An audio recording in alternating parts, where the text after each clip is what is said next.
Sinasabi ng mga magulang na pantay-pantay ang pagtingin at pagmamahal nila sa kanilang mga anak. Ngunit minsan, talagang ang iba sa kanila ay palaging may pinapaboran at kinakampihan. Ngayon, ibabahagi ko sa inyo ang kwento na siguradong kapupulutan natin ng aral at inspirasyon. Kaya naman, inaanyayahan ko kayong manood hanggang sa dulo ng videong ito.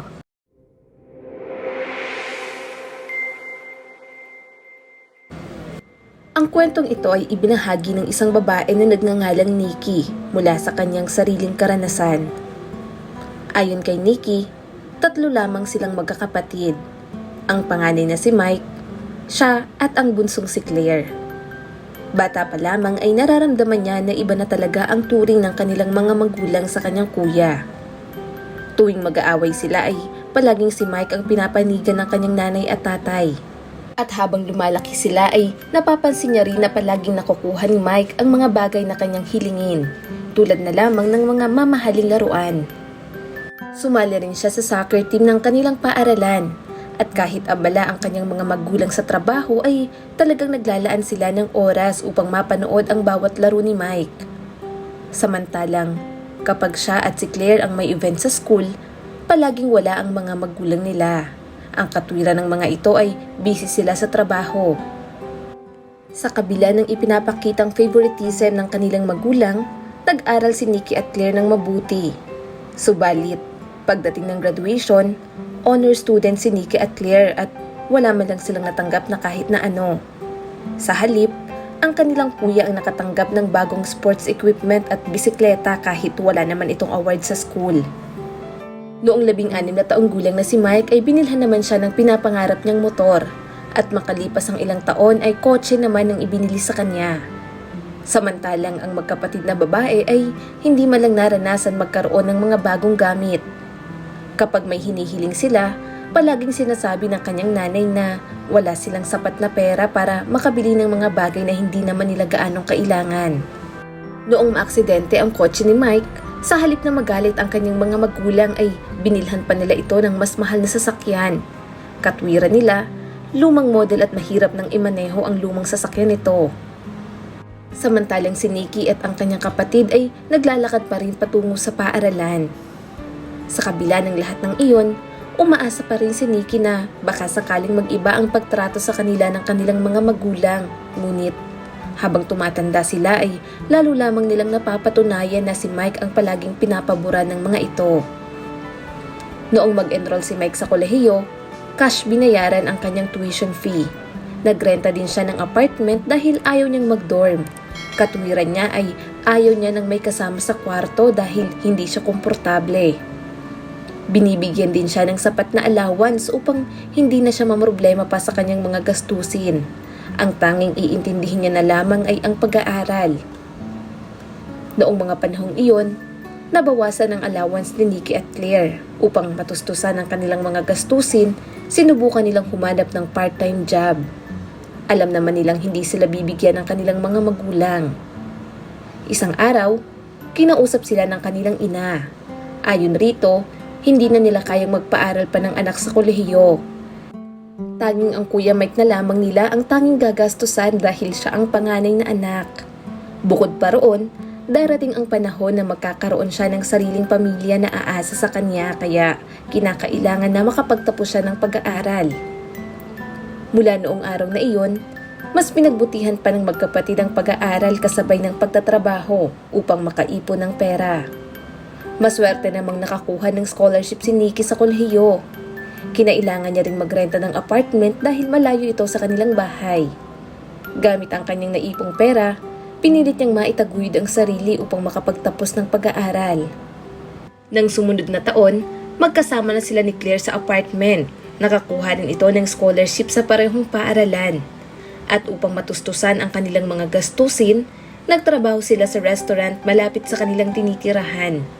Hindi na sila umasa pa sa kanilang mga magulang dahil hindi rin naman ito magbibigay ng pera. Di nga nagtagal, ang kuya nilang si Mike ay nag-drop out sa university. Umuwi siya sa kanila at tumira kasama ang kanilang mga magulang. Makalipas ang ilang buwang tambay, pinilit siya ng kanyang ina na maghanap ng trabaho. Nakahanap naman siya subalit makalipas ang ilang buwan ay nag-uwi siya ng babae at sinabing kailangan na nilang magpakasal dahil buntis na ito. Dahil maliit lamang ang kanyang kita sa trabaho ay hindi siya nakaipon ng sapat na pera. Hindi rin sapat ang kanyang sweldo upang magrenta ng sariling apartment kaya doon muna sila tumira sa bahay ng kanyang mga magulang. Noong mga panahong iyon, graduate na si Nikki sa universidad. Dahil sa kanyang experience at mataas na marka ay kaagad siyang nakapagtrabaho sa malaking kumpanya. Masipag at may dedikasyon siya sa trabaho kaya mabilis siyang na-promote. Sa edad na 26 ay nakabili na siya ng maliit na apartment. Si Claire naman ay nakagraduate na rin. Mayroon ng trabaho at nakatira sa apartment kasama ang kanyang boyfriend.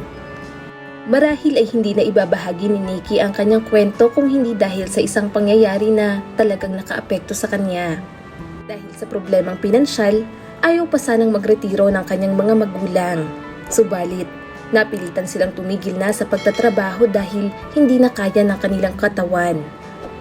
Doble ang gastusin sa malaking bahay kaya nag-decide ang kanyang mga magulang na magrenta ng mas maliit na apartment kung saan isa lamang ang kwarto. Dahil sa pangyayaring ito, naipit ang kanyang kuya. Ayaw niyang makishare ng kwarto kaya naisip niyang tumira sa apartment ni Nikki. Bilang magulang, naawa ang kanyang ina kay Mike kaya tinawagan niya si Nikki upang makiusap na patirahin muna si Mike at ang pamilya nito sa kanyang apartment. Ayon pa sa kanyang ina, gusto sana nilang magrenta ng isa pang apartment para kay Mike ngunit wala na silang pera.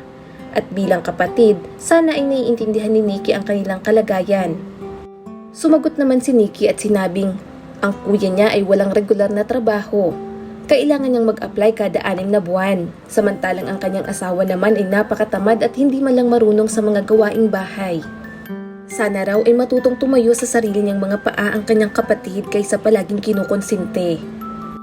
Mula noong tumanggi si Nikki na patirahin ang kanyang kuya, ay kung ano-anong masasakit na salita ang sinabi ng kanyang mga magulang. Ayon sa mga ito ay wala siyang kwentang anak at hindi maaasahan sa oras ng pangangailangan. Hindi naman nila magawang tawagan ang bunsong si Claire dahil matagal na itong walang connection sa kanilang pamilya. Makalipas ang 1 linggo, muling nakatanggap ng tawag si Nikki. Ayon rito, siya ang guarantor sa kinuhang apartment ng kanyang kuya. Kaagad siyang tumanggi dahil alam niyang hindi kayang magbayad ng kanyang kapatid ng ganoong halaga buwan-buwan at ayaw niyang mamroblema pa. Ilang beses rin siyang tinawagan ng kanyang kuya pero hindi niya ito sinasagot. Nakatanggap rin siya ng mensahe rito. Tinatanong kung nakakatulog pa ba siya ng mahimbing sa gabi matapos ng kanyang ginawa. Lumipas ang 3 buwan mula ng pangyayaring iyon. Hindi na muling nakatanggap pa ng tawag si Nikki mula sa kanyang pamilya. Minsan ay nagigilty siya pero noong makausap niya si Claire ay medyo nabawasan ang kanyang iniisip. Ayon rito, tama lamang ang kanyang ginawa. Panahon na para matutong tumayo sa sarili niyang mga paa ang kanyang kapatid, lalo na't mayroon na siyang sariling pamilya. Hindi habang panahon ay nandyan ang kanilang mga magulang para siya isuportahan. Ayon sa komento ng ilang nakabasa sa kwento ni Nikki, minsan kailangan hayaan ng magulang ang kanilang mga anak na makalabas sa kanilang comfort zone upang maging successful ang mga ito. Kailangan nilang maging independent dahil hindi habang buhay ay nariyan ang mga magulang. At para sa kanya, tama raw ang naging desisyon ni Nikki. Para naman sa iba, sana raw ay tinulungan niya muna ang kanyang kapatid lalo na't mayroon na itong anak. Kung ayaw niyang patuloyin sa kanyang apartment, sana ay binigyan niya na lamang ng kaunting halaga para makapanimula ito. Sana ay huwag na siyang magtanim ng sama ng loob sa kanyang mga magulang at kapatid. Dahil sa huli ay pamilya rin naman ang magtutulungan. Sa inyong palagay, tama ba ang naging desisyon ni Nikki? I-comment lang ang inyong sagot sa ibaba ng videong ito. Maraming salamat sa patuloy na panonood sa aking munting channel. Kung nagustuhan mo ang videong ito ay huwag mo kalimutang mag-like and subscribe at pakipindot mo na rin ang notification bell para updated ka sa mga susunod nating video.